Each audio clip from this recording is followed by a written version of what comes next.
Tuhan melakukan, menggenapkan apa yang diwahyukannya kepada saudara dan saya. Yang diperlukan adalah percaya. Kalau saudara mau bersama Tuhan Yesus, tidak ada yang tidak bisa.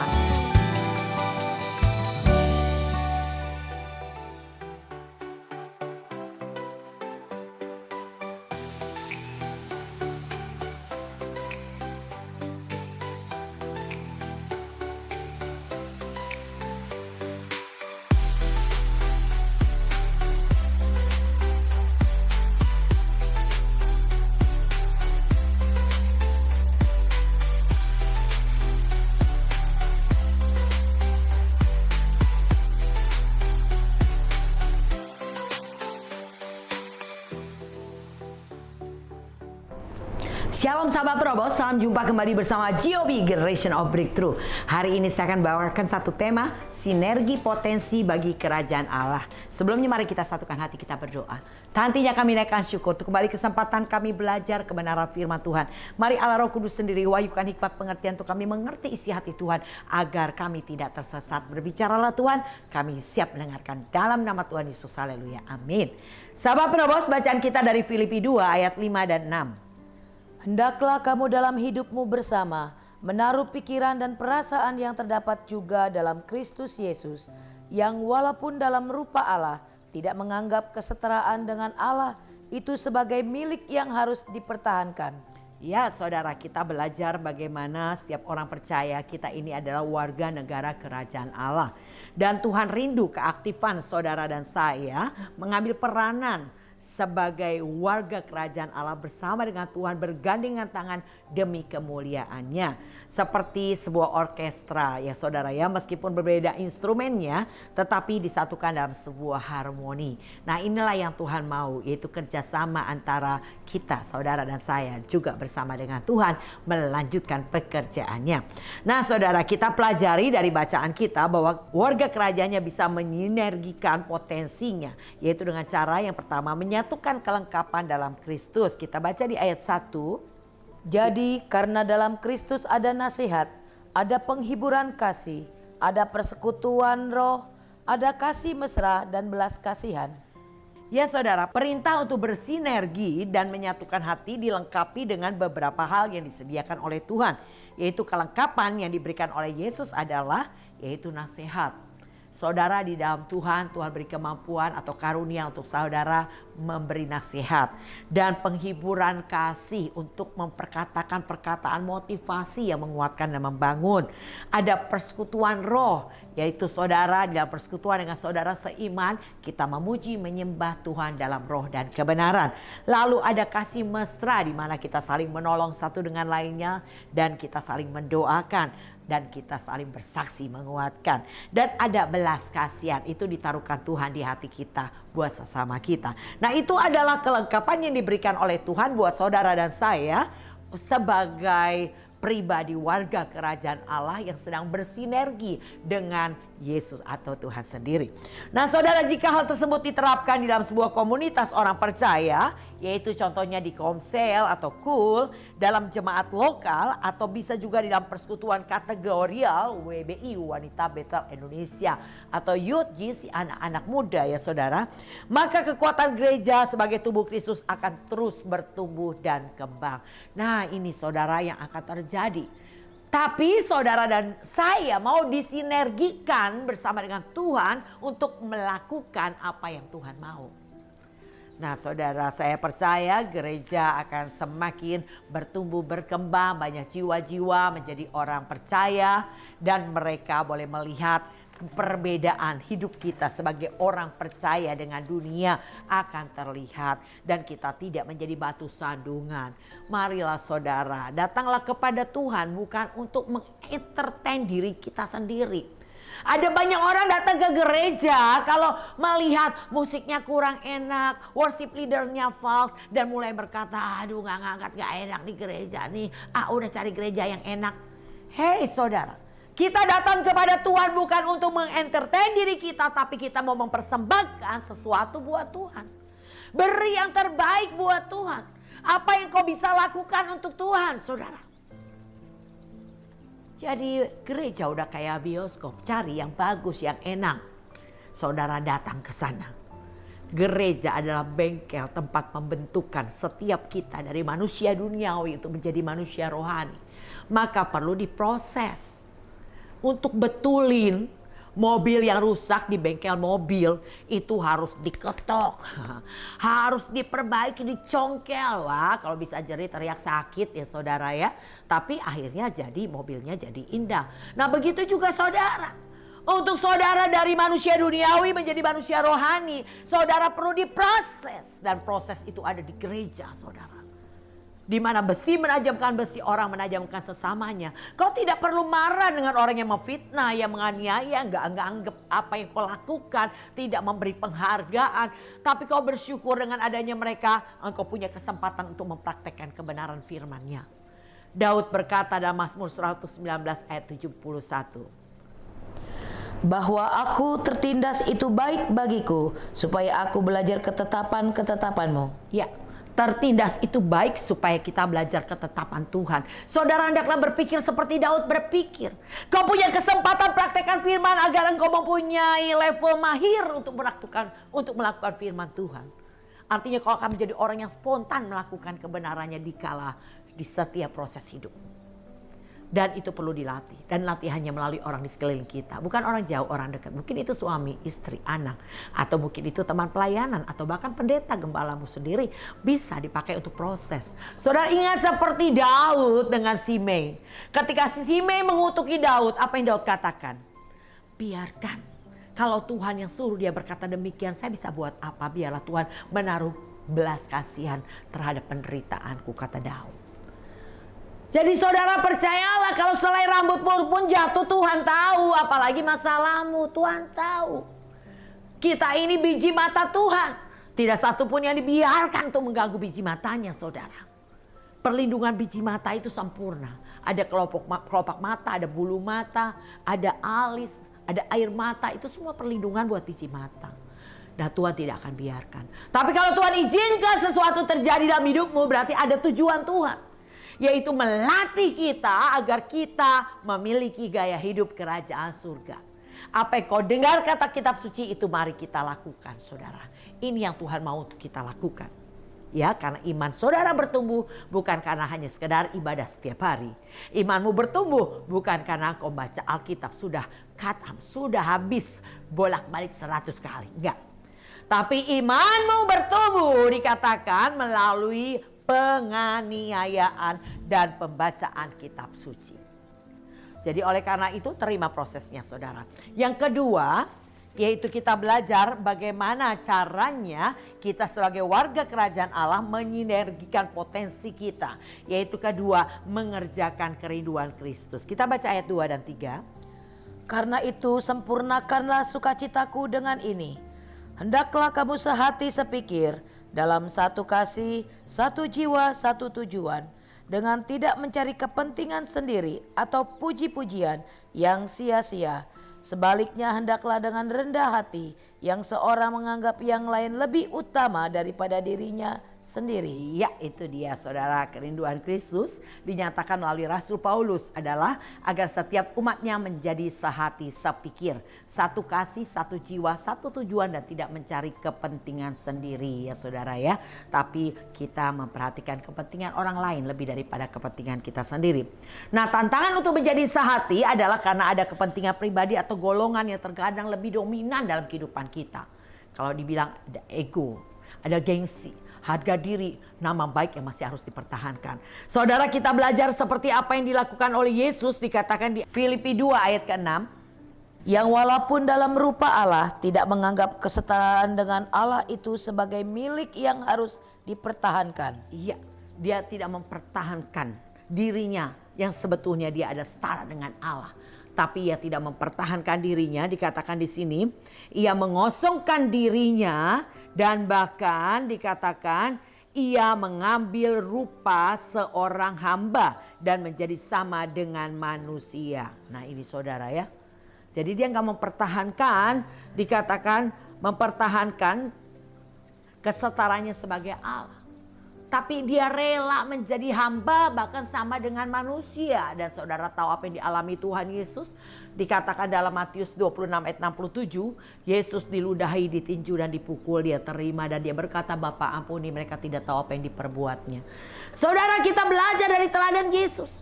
Ia tidak membalas, ia menyerahkannya kepada Bapa. Karena ia adalah hakim. Begitu juga yang Tuhan ajarkan kepada kita. Dikatakan Yesus meninggalkan teladan sebagai jejak untuk kita ikuti. Jadi mari saudara, kalau ada hal-hal yang tidak enak yang saudara alami, yang saudara tanggung melalui penderitaan, melalui aniaya dan melalui proses-proses kehidupan lainnya, engkau tidak perlu membalasnya. Tapi berdoalah untuk orang tersebut. Bapa ampuni, dia tidak tahu apa yang diperbuatnya. Amin.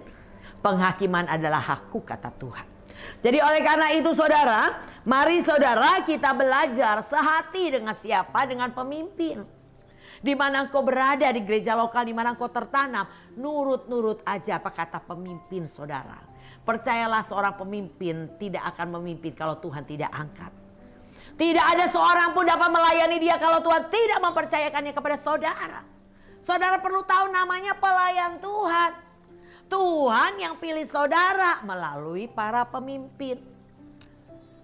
Jadi kalau Tuhan gak mau pilih saudara gak bakal bisa. Jadi bersyukurlah saudara hari ini kalau engkau sudah terlibat dalam melayani pekerjaannya di gereja lokalmu. Bersyukurlah dan mintalah kemurahan Tuhan agar engkau layak tetap melayani dia. Agar engkau tetap bisa beribadah kepadanya. Jadi kalau kau hari ini buka live channel dan kau dengar berita ini, berarti kasih karunia Tuhan ada pada saudara. Tuhan mau saudara hari ini bersinergi dengan Tuhan.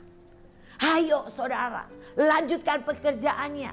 Maka kau menikmati kerja buat Tuhan selalu manis. Kau akan nikmati Tuhan. Kau akan melihat betapa indahnya ketika kita dipercayakan Tuhan dalam melayani pekerjaannya.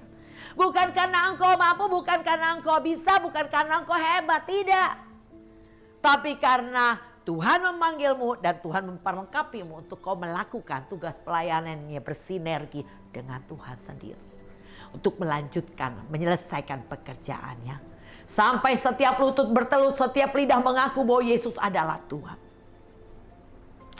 Ya saudara, satu hari saya hampir sempat mengundurkan diri dari pelayanan karena saya merasa kecewa. Ada beberapa orang di sekeliling saya yang tidak berubah. Mereka ikut saya, ikut PD di mana-mana bersama-sama dengan saya melayani iya, tapi hidupnya nggak berubah. Bahkan ribut satu dengan lainnya dan saya merasa kecewa dan saya bilang sama Tuhan, Tuhan aku nggak mau ajak mereka lagi. Aku mau maju sendiri tapi aku nggak mau ajak mereka. Tiba-tiba Tuhan kasih lihat saya bagaimana ia memikul salib, ia jatuh, ia bangun, ia jatuh, ia bangun. Dan Tuhan bilang, kalau aku berpikir seperti engkau, ketika aku gagal, ketika aku jatuh, aku berhenti. Tidak ada satupun jiwa yang diselamatkan. Dan lihat kata Tuhan, Tuhan kasih lihat bagaimana tangannya disalib dan berkata, sudah selesai. Dan kau tahu hari ini ada banyak jiwa yang diselamatkan. Itulah yang menjadi pelajaran buat saya untuk saya bangkit. Untuk saya maju dan terus melakukan pemberitaan Injil. Sampai setiap lutut bertelut, setiap lidah mengaku bahwa Yesus adalah Tuhan. Saudara, Yesus adalah Tuhan yang hidup. Amin. Yesus bukannya sekedar agama. Yesus adalah pribadi.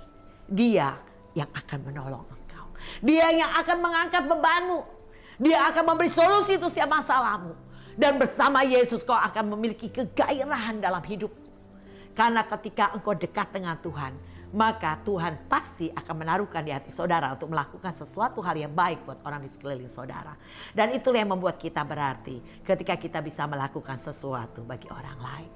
Nah saudara, yang ketiga kita pelajari di sini yaitu bagaimana caranya supaya kita bisa bersinergi dengan Tuhan, yaitu meneladani Kristus. Kita baca Filipi 2 ayat 5 sampai 7. Hendaklah kamu dalam hidupmu bersama menaruh pikiran dan perasaan yang terdapat juga dalam Kristus Yesus, yang walaupun dalam rupa Allah tidak menganggap kesetaraan dengan Allah itu sebagai milik yang harus dipertahankan, melainkan telah mengosongkan dirinya sendiri dan mengambil rupa seorang hamba dan menjadi sama dengan manusia. Iya, itu tadi ya, kita belajar meneladani Yesus. Jadi kalau ada kesulitan untuk mewujudkan kerinduan Kristus karena ketiadaan kerendahan hati, itu penyebabnya saudara.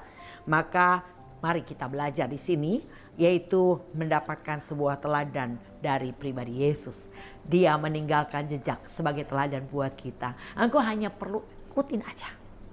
Ya, oleh karena itu ikuti saudara rule yang sudah Tuhan berikan. Kau tertanam di gereja lokal mana? Mari belajar aktif, ikuti setiap pelajaran di gereja lokal saudara melalui aktivitas yang ada.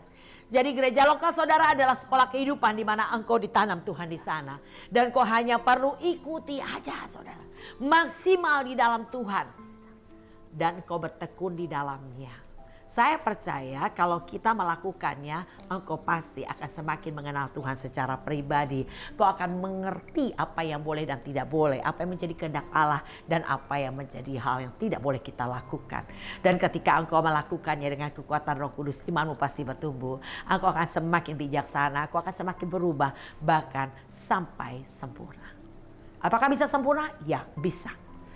Dikatakan Yakobus 1 ayat 4, ketekunan akan membuahkan hasil sempurna, utuh dan tidak kekurangan suatu apapun. Tekun saudara, bertahan di posisi di mana engkau ditanam, bertahan saudara. Bagaimana bertumbuh? Kau harus melalui proses aniaya. Tukang pohon mangga aja tahu saudara. Ketika satu hari saya membeli pohon mangga di depan sebuah pasar fresh market. Wah, saya melihatnya senang banget. Itu pohon gak besar tapi buahnya besar-besar banget. Udah ada buahnya dan ada bunganya. Saya beli. Ditahu berapa harganya? 750.000. Wah, mahal banget. Saya tawar 500.000, akhirnya dikasih saudara. Dan abangnya yang nanemin saudara di sebuah tong yang di belah tengah. Dan dia kasih pupuk, dia kasih tanah, ditanam di depan rumah saya. Ditaruh tong itu di depan rumah saya. Lalu saya berpikir, wah sebentar lagi buahnya matang nih gitu ya. Ternyata bukannya matang saudara, malah busuk dan putus. Wah saya protes dong ya, saya datang lagi ke pasar dan berkata, Pak itu pohon mangga ada akarnya nggak Pak? Loh ada Bu, kok buahnya bukannya matang malah busuk dan putus? Ini aja deh Bu, Ibu pulang ke rumah, ambil pisau, dicacah-cacah sedikit batangnya Bu, katanya gitu. Supaya tumbuh. Dan saya lakukan saudara, sampai rumah saya cacah-cacah tuh. Bener tumbuh tunas hijau. Ya tukang pohon aja tahu saudara, aniaya membuat pohon itu tumbuh. Begitu juga saudara, Tuhan jelas katakan imanmu bertumbuh melalui proses penganiayaan dan pembacaan kitab suci. Jadi nggak apa-apa dianiaya. Ingat tuh rumusnya, firman Tuhan bilang apa? Lakukan. Kalau kau melakukannya, imanmu pasti bertumbuh. Tetapi Hosea 4 ayat 6 dikatakan, umatku binasa karena tidak mengenal Allah. Karena mereka yang menolak pengenalan akan Allah, maka aku tidak akan mengangkat mereka menjadi imamku. Wow, ternyata umat Tuhan banyak binasa penyebabnya itu saudara. Tidak mengenal Tuhan. Kenapa nggak kenal Tuhan? Karena mereka selalu lari dari proses. Mereka tidak mau diproses saudara. Diproses di gereja lokal, pindah gereja. Wah aman, sukacita, damai sejahtera. Masuk pelayanan, diproses lagi, mental lagi. Gak akan bertumbuh saudara. Tertanamlah di tempat di mana Tuhan tanam. Saya terlalu percaya bahwa Tuhan gak pernah pelin-pelan menempatkan saya di satu gereja lokal saudara. Bukan gereja lokal yang tanpa masalah, gereja lokal yang banyak masalah. Tapi saya nggak bisa pergi, saya nggak bisa keluar. Kenapa? Karena saya ada selalu di tiap jam-jam doa. Saya mau pergi tinggalkan gereja. Tuhan bilang, engkau berdoa untuk kemuliaanku, masakan pada saat kemuliaanku turun engkau tidak ada. Bertahan lagi. Di titik paling parah keadaan pada saat itu, banyak orang keluar, saya nggak bisa. Kenapa? Tuhan bilang di titik terendah aku akan lihat kemuliaanku sedikit waktu lagi. Dan saya bertahan. Puji Tuhan saya bertahan. Kalau saya nggak bertahan, tidak ada yang namanya Lydia Kristanto hari ini di depan saudara. Semua karena tekun saudara. Tekun di tengah goncangan, tekun di tengah proses, tetap bertahan, fokus. Matamu tertuju kepada Tuhan, belajar abaikan semua kehinaan yang saudara alami. Dan tekun pikul salibmu sampai garis finish. Percayalah, hari lepas hari engkau akan disempurnakan.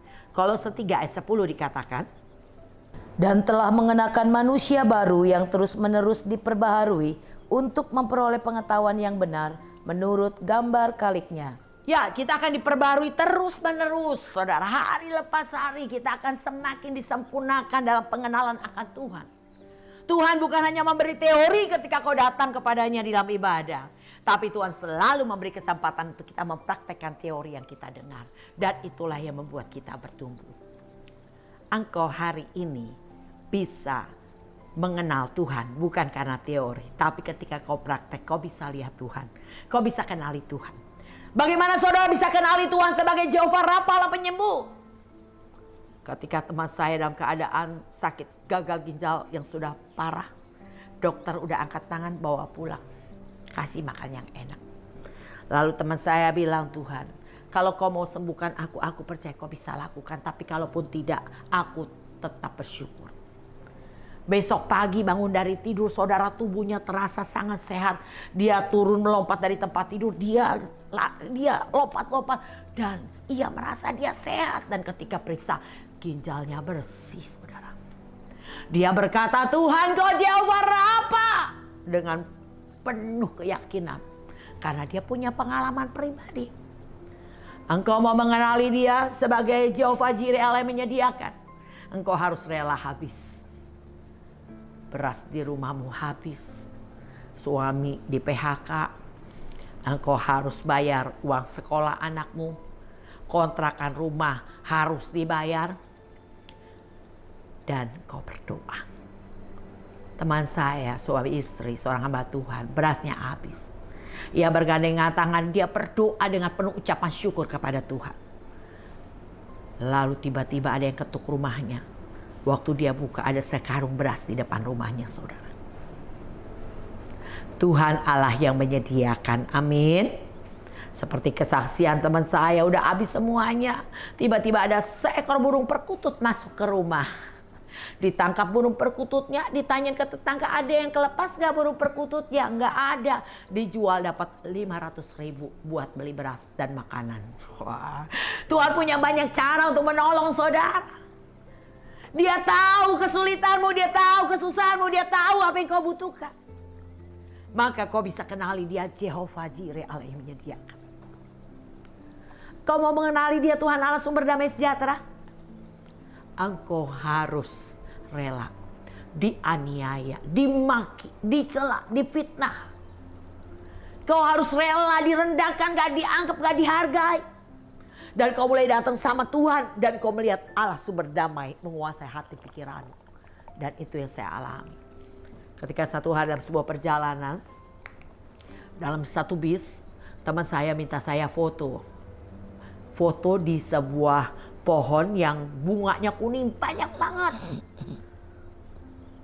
Dan ia foto di situ. Saya nggak tahu kenapa hasil fotonya. Orangnya kecil banget, pohonnya yang gede.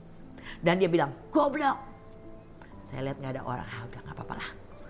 Tapi satu kali dia minta difotoin lagi di sebuah motor besar. Dan saya foto dan saya nggak ngerti apa kesalahannya. Tapi gobloknya lebih keras, saudara. Dan ada orang satu bis dengan saya, suami istri, ngeliat sambil gelengin kepala. Itu yang buat saya nggak bisa terima. Saya marah, hati saya panas, muka saya mungkin merah, saudara. Dan saya nggak punya sejahtera. Orang ketawa-tawa di dalam satu bis, saya nggak bisa. Saya panas hati. Tiba-tiba apa yang saya sering sampaikan itu mulai muncul. Kalahkan kejahatan dengan kebaikan. Saudara, tiba-tiba muncul itu, saya bilang, iya saya salah. Kalau dimaki, berkatin. Wah, semua rumus keluar tuh ya. Dianiaya, sabar, difitnah, jawab dengan ramah. Wah, saya bilang, iya saya salah nih. Udah saya doa deh, Tuhan aku berkati, saya lepaskan berkat buat orang itu. Tiba-tiba damai yang melampaui akal pikiran menguasai hati pikiran saya. Dan saya kembali bisa menyapa orang itu tanpa ada beban, tanpa ada rasa kesel, tanpa ada rasa kecewa. Dan di situ saya kenali Tuhan, Engkau Allah sumber damai sejahtera. Amin. Ya, saudara akan kenali Tuhan di setiap proses hidupmu. Maka kau harus hadapi prosesmu dan dengar dia Tuhan berbicara. Dia Tuhan mengajar kita. Dia Tuhan menuntun kita, saudara. Ketika saya kecewa, ini udah pemimpin doa hamba Tuhan kelakuan seperti itu. Kalau yang melakukannya orang gak percaya, saya masih bisa terima. Wah, dulu pikiran saya begitu tuh. Saya doa, Tiba-tiba saya dengar lagu. Di dalam dunia ada dua jalan, lebar dan sempit, mana kau pilih? Yang lebar api jiwamu mati, tapi yang sempit jiwa berglori. Tiba-tiba Tuhan ngomong gini, Lydia, di jalan mana orang percaya berada? Yang lebar atau yang sempit? Yang sempit. Ada siapa di sana? Ada pendeta? Ada. Ada pengerja? Ada. Ada hamba Tuhan yang hebat-hebat? Ada.